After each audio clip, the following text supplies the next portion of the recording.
Holy moly.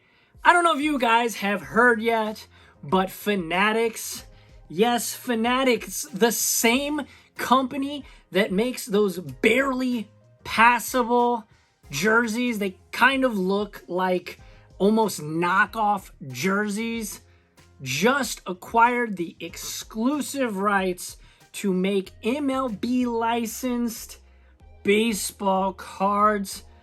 I honestly cannot believe it. I am shocked.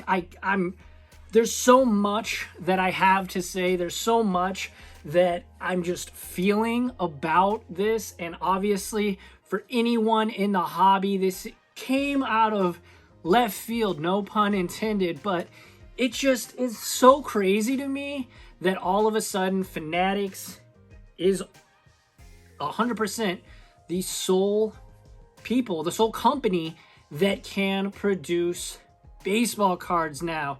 Now, one thing I want to point out, that if you guys haven't heard, the Wall Street Journal, so pretty big media company, pretty big reliable news source, came out with the article today around 3 or 4 p.m. stating Fanatics, yes, again, I can't believe it, their jerseys, and I'm going off the rip here, there's no script. I've thought about it a little bit. This is my thoughts and opinions on the whole Fanatics taking over not only the MLBPA, also the NBPA, which is the National Basketball Players Association, and the NFLPA. So they're going to have exclusive rights to make and distribute baseball, football, and basketball cards. I don't know what this means for Topps or Panini, but it is a huge shakeup in the hobby.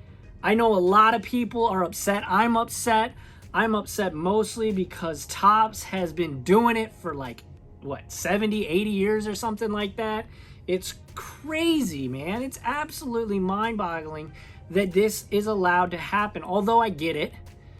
These are capitalist companies, obviously, and it's not like the exclusivity is new. It's not new. It's definitely not new. You have Upper Deck owning the rights to the NHL. Topps has owned the rights to the MLB. And then, of course, Panini has basketball and football. But this is a little bit different, right? Because this full exclusivity to make these products, I just can't believe it's Fanatics. I get it. They're a huge company. I looked it up because I was like, how much is Fanatics really worth? Oh, they are worth a bunch of money. So to put this in perspective, Topps is worth $1.9 billion. That is a whole lot of money, but Fanatics is worth, drum roll please, $18 billion. $18 billion, and they own Majestic, which is another brand that makes jerseys and apparel and things like that, sports apparel. They just had Jay-Z as a investor, so it makes sense, right? This is all making sense from a business perspective. But for someone who loves the hobby and loves sports cards, and specifically baseball, and I'm a huge fan, I've said it over and over again, I'm a huge fan of Topps. Topps has been my favorite baseball or sports card company in the past. I've said that a bunch. Baseball is my favorite sport and everything, but I just am so shook, honestly. Now, it also appears that StockX is going to be involved in this somehow. Josh Luber, who is the founder and I believe the CEO of StockX, is going to be in on this deal and going to be kind of the runner of the card division for Fanatics. So StockX obviously is, you can buy sneakers, streetwear. More recently, you've been able to buy collectibles such as some modern art pieces and sports cards on StockX. So that's an interesting little wrinkle in this story. But overall, my opinion on this, it's not good. It's not good. I get it. Like I said, the exclusivity thing is not new in the sports card world, and somebody please, if you know better than I, comment down below and let me know. But this certainly seems like Fanatics has the, fully exclusive. Like, you're not going to be able to make baseball cards that just, you know how they do baseball cards? Panini does baseball cards, right? Nobody likes them because they don't have the logos and everything. You don't have that STL on the Cardinals players. Oh my God. So that seems like you're not going to be able to even do that. Like, Panini's not going to be able to make baseball cards like that. Topps won't be able to make baseball cards like that. Now, one thing I do want to say, as I've been looking at this basically since the news broke, and I've been watching some videos,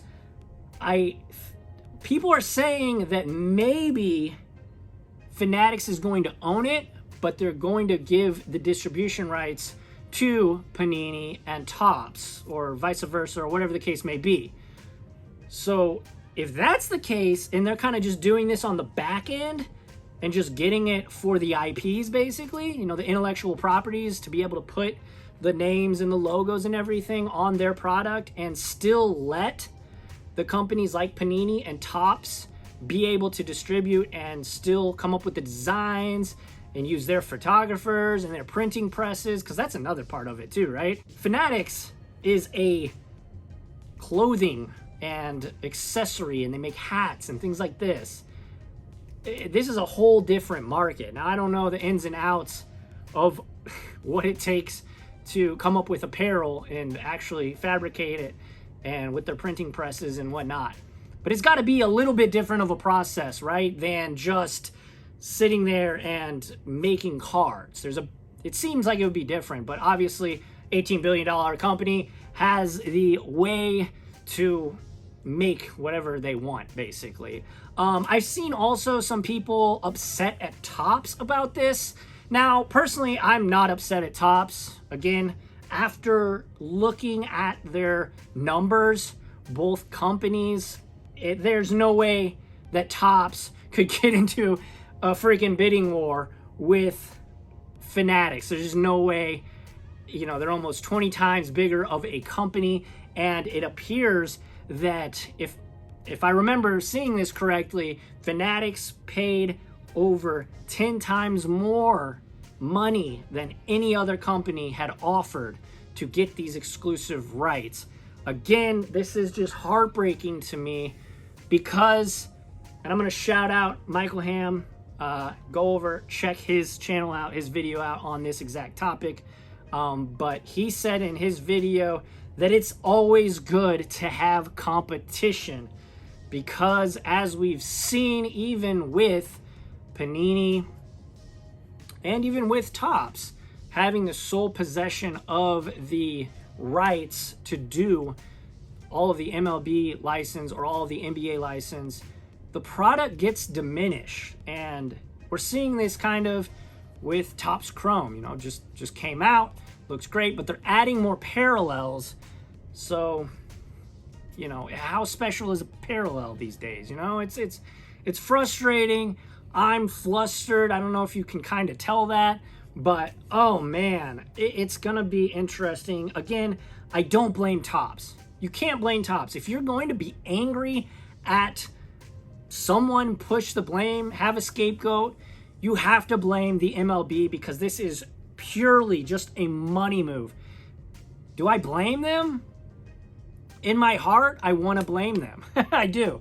But my head says that is a whole lot of money for a company that main priority is to make more money, to turn down 10 times more than what you were previously offered, but a bunch of money. If you're going to blame somebody, you have to blame the MLB or the NBA or the NFL. Again, I don't know the exact lingo or how it's going to pan out, but I had to make this video. I had to get it out there to you guys. I know this is kind of very impromptu, but I had to get it out to you guys because this is a topic that is just too important to not make a video on it.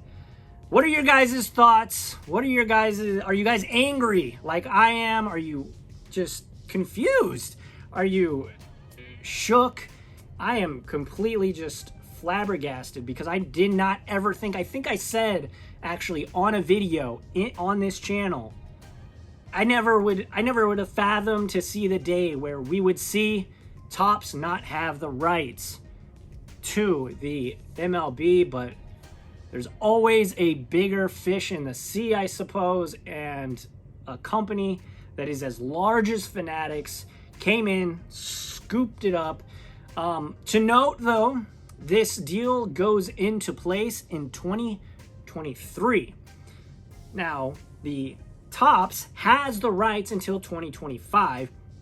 I assume we'll have some overlap for those 2 years there in between.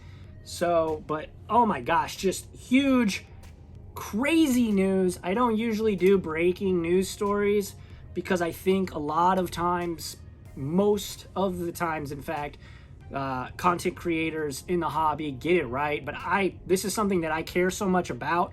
I had to make a video on it and share my opinions on it and just my thoughts. So what do you guys think, though? Let me know in the comments section below. Let's talk about it. I definitely want to know your guys' thoughts and opinions on Fanatics, the bootleg brand of jerseys, taking over for Topps, basically. Going to be the only way you can get your MLB licensed baseball cards. Oh my gosh, it's still so surreal to even say that. It's crazy, but I do want to know your thoughts and opinions. Leave them down. Let's talk about it. Make sure to join the Discord if you want to chat even more. That'll be in the description below as well. Make sure to like, subscribe. I appreciate you all. Holy smokes, I can't believe it. Anyways, guys, I will see you all in the next one.